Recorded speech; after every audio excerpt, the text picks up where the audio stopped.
con todo lo que es examen complementario, que es relativo de los exámenes diagnósticos o procedimientos diagnósticos, que son igual de la mano que nos van a llevar a complementar los diagnósticos y también los conductas de tratamiento. ¿Ya?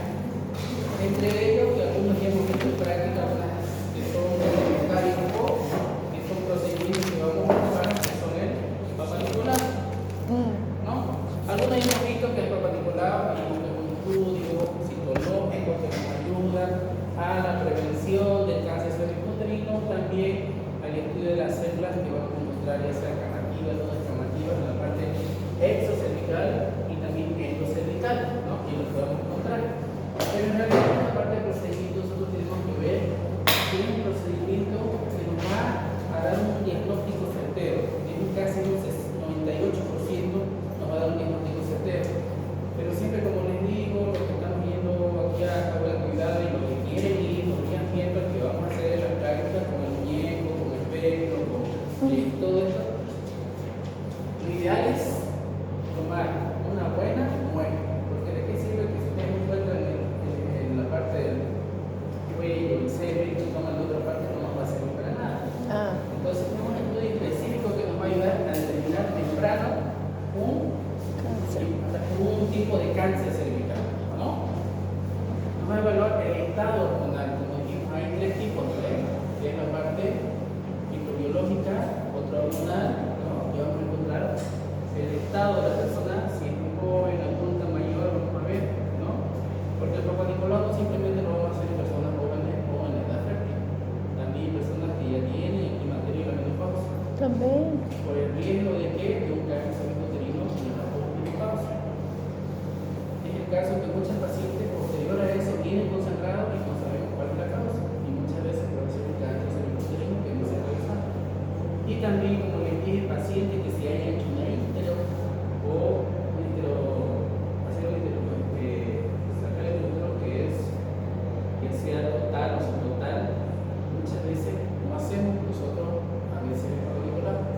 Todas pacientes que se han hecho ya sea la causa un mioma, por un parto o una atonía, una histerectomía de emergencia o programada, ya sea subtotal o total, lo ideal es que se realicen igual que un papanicolado. Ya sea que no haya cuello cervical solamente cúpula, igual, ¿por qué? Porque igual puede haber un cáncer vaginal, ¿no? Y el cáncer vaginal es siempre correlacionado con un cáncer cervical. Entonces, si hay un cáncer vaginal de cervix, sí o sí va a ir a la parte anterior, donde hace parte, y correlaciona siempre con una lesión de una concomitante cervical. Y la causante de eso es el cáncer cervical. Vamos a determinar, como dice acá, patógenos de transmisión sexual: HPV, clamidia, chikungunya, regla, ¿no? Entonces, todos esos tipos de lesiones o detectar igual infecciones que vamos a encontrar, y también las alteraciones que son benignas o malignas. La mayoría de los pacientes, a veces nosotros tenemos que un poquito indicarle o decir la forma de que el papanicolado no es un estudio específico para una infección. Si ustedes van a ver cuando hacen las prácticas, las pacientes llegan a decir: estoy con infección o tengo picazón de escozor, vengo a hacer un papanicolado. Si la mayoría llegan a eso, a querer hacer un papanicolado, el papanicolado le va a ayudar a todo. Tienen dolor de bajo vientre y hacen papanicolado. Tienen quiste y dicen que hacen papanicolado. Y después, cuando vos le llegas el resultado, la paciente dice: mis quistes no están tensos. Y vos tenés que explicarle que un papanicolado no va a ver la parte interna del útero ni la parte interna de la parte abdominal. Solamente estamos hablando de una prevención de un cáncer, una prevención de una lesión a nivel cuello cervical o posiblemente el estado hormonal, y también algunas de las enfermedades de transmisiones sexuales que vamos a encontrar y también tratar. Si vemos esto o alguna de estas infecciones, tenemos que ya pedir un cultivo, que es lo ideal, ¿no?, para una paciente para ver un tratamiento específico. Y ya lo otro nos van a dar dependiendo del resultado de la patología, de la parte psicológica, ¿no? Muchas veces el procedimiento dice que debemos hacer muchas veces intervalos periódicos en mujeres que tienen una actividad sexual mayor a 18 años.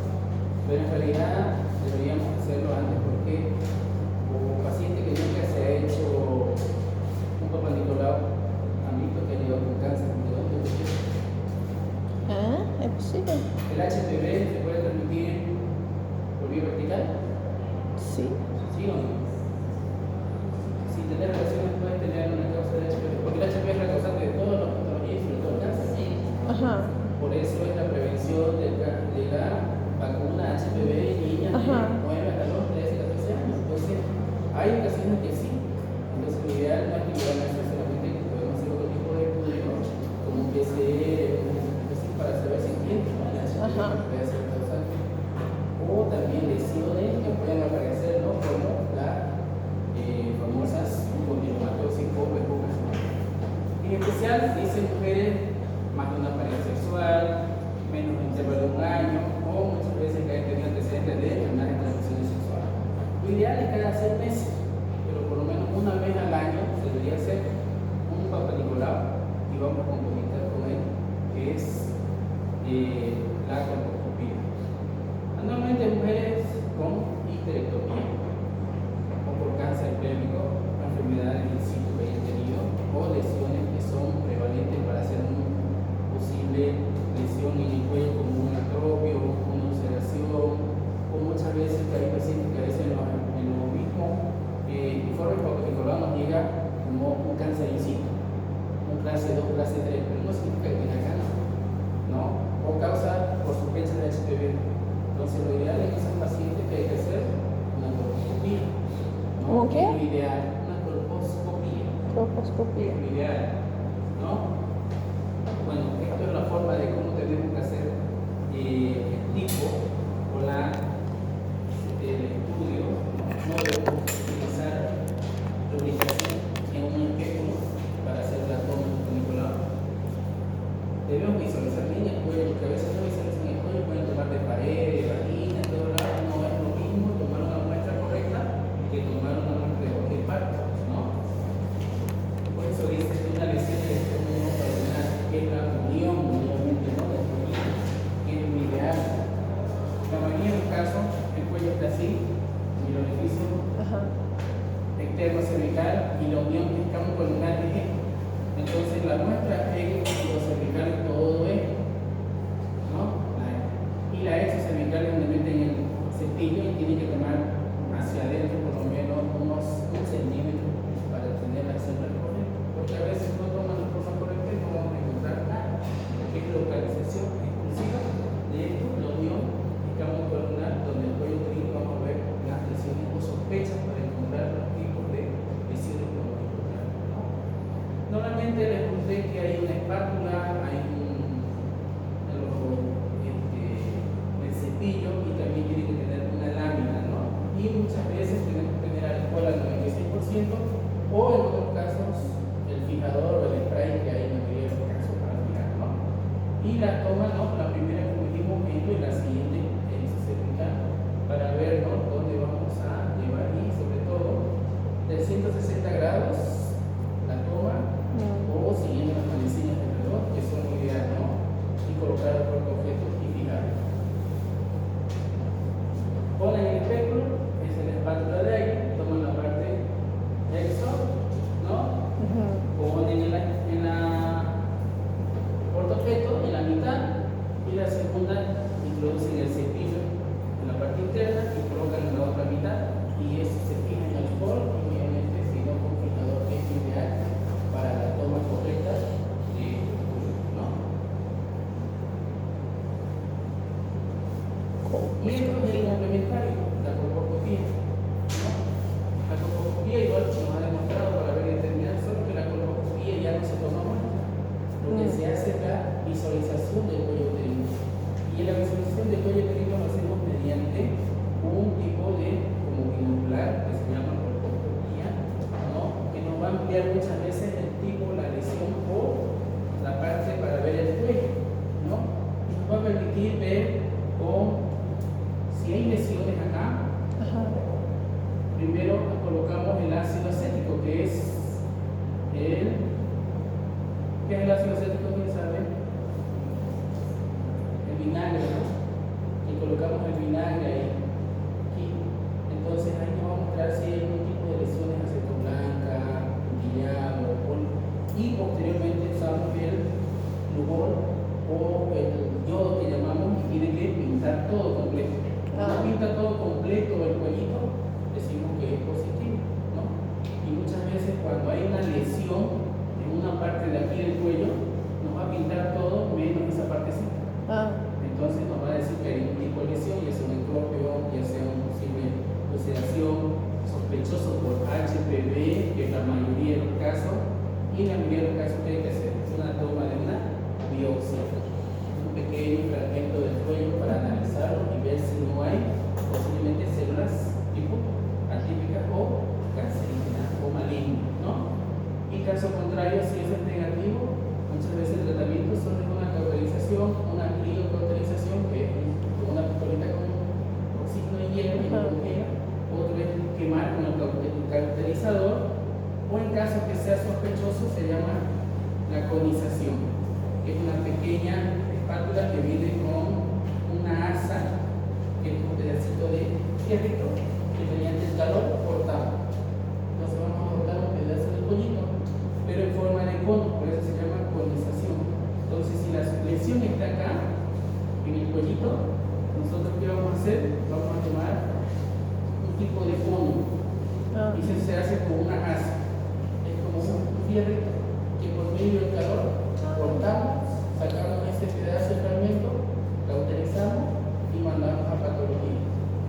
Entonces, en ese tipo de lesiones podemos ver si estos bordes de acá están libres de células malignas, Ah. termina el procedimiento. Pero si esto de acá nos sale que sí está positivo por células malignas, lo ideal es sacar la matriz y hacer la histerectomía. Ese es el tratamiento en un caso de que tengamos pacientes con lesiones, posiblemente cancerígenas o cáncer. Por eso es importante que ustedes, cuando vayan a hacer un manipulado, cuando estén en la provincia, puedan llegar, como dice, tomar una buena muestra del cuellito, de la unión interno-pulmonar, del orificio cervical interno, y puedan colocar ahí su placa para que cuando venga tengan un resultado perfecto. Lo ideal es poner un buen especulo, visualizar bien el cuello, porque a veces no llegan a visualizar el cuello. Y si no llegan a visualizar el cuello, ¿de dónde van a tomar? De donde puedan, de donde encuentren, ¿no? É assintomática, o paciente não sente nada. Una paciente que tenga un tipo de ectropio o lesión a nivel del cuello, Ajá. una lesión, un ectropio, va a tener muchas veces sangrado, puede tener relaciones, ¿no? Puede tener a veces dolor, ¿no? Pero esto no va a demostrar que es cáncer, no solo es una lesión posiblemente causa de HPV. En el particular vamos a salir el tipo, en la coloscopía vamos a ver la causa, a ver la imagen, ¿no? Y dependiendo de eso, si esto nos sale en el PAP positivo HPV o sospechoso, Ajá. le dimos la genotipificación, que es el examen específico para decir si esto es positivo, si es de leve, medio o alto grado, para saber si es un posible causa del cáncer. Pero si la genotipificación nos sale negativo o nos sale igual positivo, podemos pedir PCR en sangre para también confirmar el tipo específico y esa causa de si es maligno o maligno.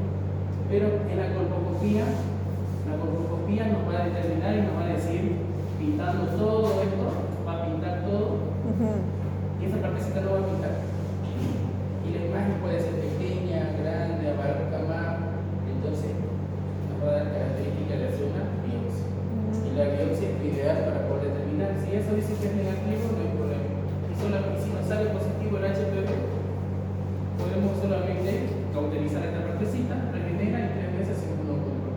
O caso contrario, si la lesión es más pequeña, la misma pistolita que congela, abarca esa parte, igual es ideal. Es menos invasiva, porque un poquito hay que hacerlo bajo anestesia, Ah, ya. con anestesia raquídea, hay que ponerle calmantitos, ¿no? Para hacer la cauterización. En cambio, la criocauterización la haces sin necesidad de medicamento, solo pones la máquina de piedras, son 7 minutos, no necesita.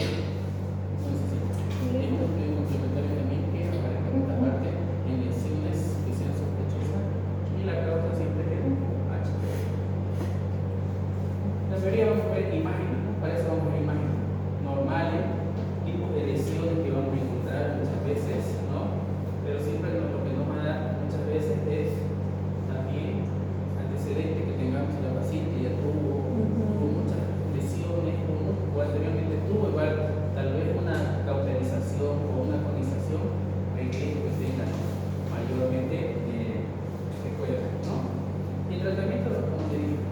diagnóstico, biopsia, láser, electrocirugía, seguimiento, en caso contrario, si hay riesgo, una histerectomía. En caso que en el tratamiento de la crio o el láser y el control se haga todo normal, solo controles anuales, nada más. En este caso. Bueno, la técnica que es visualizar directo el cuellito, vemos la limpieza con el ácido acético, después aplicamos nuevamente el rubor, ¿no? Que es el yodo, y ampliamos la imagen y tomamos una fotito y determinamos el mismo tipo de lesión, ¿no? Entonces muchas veces eso es lo que se hace para en la colposcopía. Ahora ya hay la colposcopía digital, hay la colposcopía con video, todo, pero igual la antigua que usábamos es como un binocular, que igual nos amplía, nos ve, igual nos tiene, nos saca la fotito y todo, ¿no? Aunque a veces en la colposcopía digital las imágenes cuando se imprimen no es igual que la otra que ve, ¿no? Dependiendo igual del tipo de impresión que tengamos, ¿no? O el papel, es igual como la ecografía. Utilidad, muchas veces, para ver mejor el estudio, ya sea ecografía, la imagen de colposcopía digital, o ver el tipo de fotografía, ¿no? Que nos va a ayudar para manipular dependiendo del tratamiento las imágenes que vamos a encontrar y describir también la parte objetiva, morfológica que por estas descripciones premalignas de cervix para ver y determinar si vamos a hacer un tratamiento. En caso que no sea muy sospechoso, solamente podemos dar un tipo de tratamiento médico, con una crema o algo que ayude a cauterizar y no necesita nada. Depende de la lesión. Otro complementario que hacemos es la mamografía, ¿no? La mamografía es un estudio radiológico. ¿Para qué nos sirve? Para determinar y detectar muchas veces la forma anatómica de la mama, la estructura de la mama y las patologías o lesiones que vamos a encontrar. Siempre y cuando la mamografía no se debe realizar en cualquiera de las pacientes que no tengan mayor a 35 años. Para eso se hace la ecografía normal, ¿no? Si la paciente ha tenido antecedentes tal vez de alguna lesión, de algunos quistes o fibroadenoma, que haya tenido intervención quirúrgica y le hayan hecho resección, entonces ahí sí le podemos solicitar que el embrión o antecedentes que haya tenido cáncer o de mama, sí. Pero en mayor caso, mayor de 35 solo se hace una mamografía. ¿Ya? Es un estudio radiológico donde presionan, sacan las placas, vamos a ver la parte de tubular, que es esta parte de la blanquita, la estructura del tramo y las lesiones que vamos a ver, y muchas veces la parte del peso. Es importante esa parte, ¿por qué? Porque en personas adultas, cuando tienen el peso retraído, nos da sospecha que eso es un cáncer. O una masa, una lesión que tenga edema, que tenga lesión o supuración, también hay que tener una sospecha, ¿no? Dependiendo muchas veces los antecedentes que vemos o alteraciones, ¿no? La paciente que dice de los 25 para adelante, 40, puede ser. Periódicamente puede ser una o dos veces al año, por lo menos, ¿no? La mamografía. Otro es la histeroscopía, que igual ya lo vimos, que la histeroscopía es un estudio muy invasivo para ayudar muchas veces dependiendo del tipo de lesiones, ya sean pólipos, miomas, o muchas veces en lesiones que hayan quedado restos o para tomar muestra, o en caso de que tengamos tipos de endometrio engrosado o una hiperplasia endometrial, ¿no? Y también nos sirve como método diagnóstico y tratamiento en caso de pacientes que hayan tenido muchos abortos recurrentes, reiterativos y tengan amenorrea a causa de eso. Y una de esas era el síndrome de Asherman, que es el más conocido que la mayoría tiene a veces por tipos de recurrencia a los de grado reiterativo, mayor a 2-3 de aborto o de grado reiterativo. Pero otras veces, como ven, hay lesiones a nivel del cuello o a nivel del útero que tienen un tabique muchas veces podemos reflexionar los pólipos, los miomas o el endometrio cuando está hiperplástico o engrosado, ¿no? Que es la mayoría de las veces que nos sirve como método diagnóstico y también como método de tratamiento, porque hay uno que es para diagnóstico del histeroscopio y otro que sí para tratamiento, pero es el que tiene el resectoscopio, que significa reseccionar. Tiene una asa que corta, cauteriza, entonces con eso podemos cortar. Pero hay otro que solamente nos ayuda a visualizar qué hay. Tiene una pinza cuando toma una muestra y solamente nos sirve para el diagnóstico.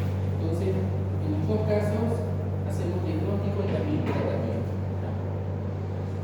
Ya vimos igual el sangrado uterino, lo hemos visto en específico este tema más ampliado, lo hemos visto. Alto riesgo también hay, ¿no? En pacientes que pueden tener alguna patología y tampoco se puede hacer en pacientes que tengan embarazo, ¿no?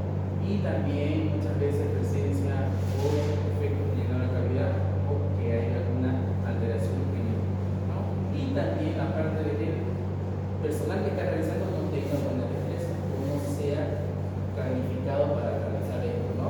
Porque hay una complicación que podemos perforar, ¿no?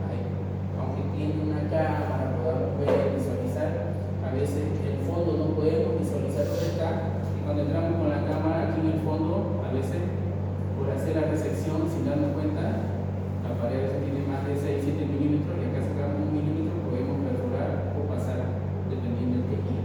Puede ocurrir, ¿no? Contraindicaciones en cáncer cervical, ¿por qué? Porque el cuello se tiene que dilatar, se tiene que madurar con algo, con la misoportor muchas veces maduramos, dilatamos y dilatamos con un dilatador de Kegel. Entonces es un cáncer difícil de poder poner miso o madurar ese cuello porque está sangrando. Entonces imagínate, hacemos sangrar, más riesgo, ¿no? Presencia de infección aguda, adherencia intercavitaria, o también que es muy profundo que no nos puedan ayudar a ingresar a la cavidad, o miomas que son muy grandes, los ulcerosos o mucosos que no podamos ingresar y podemos lesionar, ¿no? Y algunas enfermedades nos pueden causar también alteración.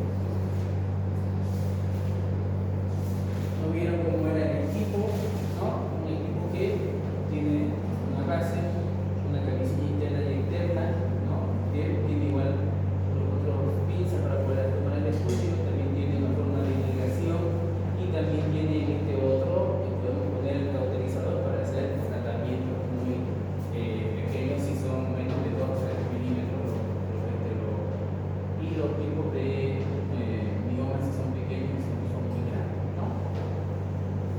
En la mayoría de los casos el histeroscopio cuando se hace diagnóstico lo hace muchas veces en el consultorio, pero hay veces que como hay indicación aumentamos la presión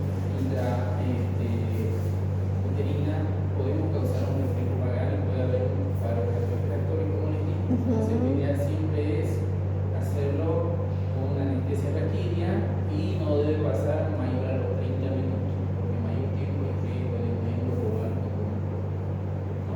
Entonces lo ideal es eso. Otro diagnóstico en la parte ginecológica es la paroscopía. Ahora la paroscopía está más usada, ¿por qué? Porque ahora está la histerectomía, la hacemos vía laparoscópica, ¿no? La mayoría quiere todo la paroscopía. Obviamente que el costo es un poco más, pero en la mayoría de los casos lo estamos haciendo. Ligadura es más fácil, recuperatorio. Hoy la liga, mañana la paciente se va, hasta ambulatorio lo puede hacer, pero igual se hace con una. Lo único malo que esto todo es mediante una anestesia general, ¿no? Porque tiene que soplar con el isótono, no puedes hacerlo con la química, ¿no? Entonces en ese aspecto, ¿no? Es más estético, solo tiene una pequeña incisión en el ombligo y una parte lateral, ¿no? Más o menos en la posibilidad que casi se hace, ¿no? En caso de que haya un embarazo ectópico que no sea complicado, es más fácil realizarlo. En caso de hasta complicado, no muy complicado por decirlo, porque complicado significa que es roto, le es cavidad. Pero si una paciente no está con signos de shock, no tiene infección, taquicardia o ha perdido mucha sangre, entonces podemos hacerlo vía laparoscopia. En el caso de ovario, torsión de ovario hemos hecho, un quiste torcido también hemos hecho, sesión de parte de un mioma, miometomía, igual se puede hacer, ¿no? Y ahora igual se hace en la parte interna de cuando hay una paciente que tenga un descenso de vejiga o por la parte interna de tumaña se puede hacer. Entonces vía laparoscópica ahora se está haciendo bastante en la parte ginecológica. Solo que hay que tener más experiencia y los años para poder hacer eso, ¿no? La recuperación más rápida, menos morbilidad, mortalidad, a veces los costos que son pueden ser más, pueden ser menos dependiendo, ¿no? Y podemos hacerlo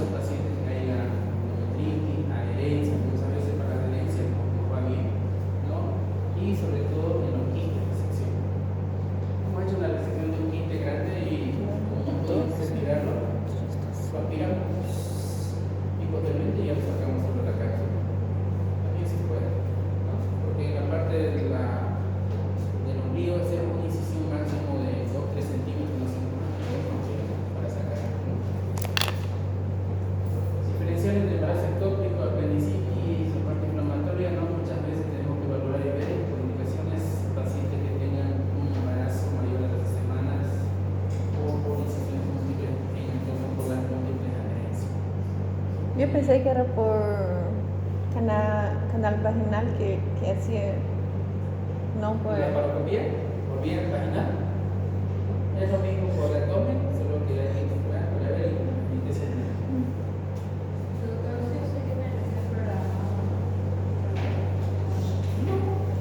hemos entrado de emergencia. Un día mi colega estaba operando y me llama a las 12 y me hizo ir volando a mi cama porque se entró por apéndice y era un quiste roto. Entonces yo tuve que llegar y ahí terminamos de hacer. Era un quiste.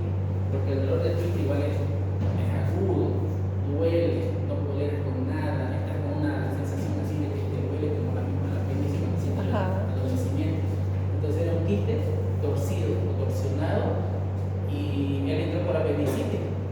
Cuando me llamó a entrar, ya estaba operándolo y llegué a operar con él y era un quiste torcido, hemorrágico. Y la apéndice estaba normal. No es necesario, obviamente la vía laparoscópica te sirve para muchas veces pacientes de emergencia. Porque un quiste hemorrágico no se programa, eso es de emergencia. En una ligadura de trompa sí, digamos, la programa. Pero un quiste hemorrágico, un brazo ectópico o una torsión de quiste antes que se haga hemorrágico no entra en emergencia. Lo único que es anestesia general, ¿no? Y la paciente por lo menos tiene que tener un ayuno de 8 horas, ¿no? Pero para general difícil que meta en la quimio, aunque coma hace rato no metemos una cetrón, pero en una general difícil. No le vas a intubar, vomita, se respira y chao. Entonces en ese caso pero después mejormente podemos hacer diagnóstico, pero lo ideal obviamente hacemos más conductas en emergencia. Todas las veces que hemos hecho ya las ligaduras hemos hecho programadas. Las ligas ahora me llevan a igual todas las que hacen un día máximo y se van. ¿Por qué no dejas ningún solo que ya es lavado con el catéter o un drenaje? Pero realmente las complicadas digamos no las hacen allá abierto. Lo único malo es esto y a veces duele un poquito porque insufla el dióxido de carbono, ¿no? Para la tensión abdominal, ¿no? Es diferente de la posición de la paciente como ven, ¿no? No es lo mismo como hacer un cirujano hace una colestectomía que hace la parte de acercamiento del seno a la parte de abajo, como hace la piel, ¿no? La posición, ¿no? Sí o sí tiene que tener como mismo anestesia, tiene que tener posiciones, ¿no? Y sobre todo, ¿no? En la parte de la cavidad que vamos a ver y determinar para saber dónde vamos a hacer las incisiones y también el tipo de que nosotros vamos a hacer la parte. Lo otro es la ecografía. La ecografía más usamos con la transvaginal porque es un estudio fidedigno que nos ayuda a mejorar y explorar la parte pélvica porque nos va a ampliar la imagen que nos podemos determinar para ver que ya sea tumores, ya sea alguna lesión, o ya sea también alguna quiste que vamos a encontrar en la patología mayormente, ¿no? Proporciona mayormente la forma y tamaño del órgano pélvico en visualización, ¿no? Y imágenes de mayor seguridad, para mayor obtención y también un diagnóstico fidedigno para hacer muchas veces, ¿no? Podemos ver desplazar muchas veces dependiendo si hay líquido, que muchas veces puede haber un embarazo ectópico roto, o muchas veces puede haber una enfermedad pélvica, ¿no? La evaluación de tumoraciones, ¿no? Crecimiento folicular en un embarazo ectópico. Podemos ver también el tamaño de lesiones como los miomas y para poder diferenciar un embarazo ectópico o también puede ser intrauterino. Ahí se ve las trompas. Se ve con la transvaginal, se puede mirar la trompa, todo. Todo. Una vez la paciente tuvimos con embarazo ectópico y teníamos que operarla y no quería operarse. Decían, para el próximo martes, y no venía. Y en las 2 veces que volvió, yo nunca he visto un embarazo ectópico ya completo, con fetos y con fetocardio. Meu Deus. Ya se veía. Normalmente 6-7 semanas el embarazo ectópico se rompe. Y se rompe y ya es complicado. Pero en este caso, vino la paciente y nada, y no sé si es que no quería, no tenía, pero al final, digamos, terminó con un embarazo ectópico Ya. y creo que la llevaron a la ciudad porque no había sangre. Entonces llegó creo casi hasta las 9 y ese rato, que es difícil que llegue para hacer el cuerpo. Pero sí puede comer. Y muchas veces hay el embarazo heterotópico, ¿no? Es muy raro, pero significa que puede haber un embarazo acá y otro embarazo acá. Dos Se llama embarazo heterotópico. heterotópicos. Puede ser que tenga un tópico, le sacas el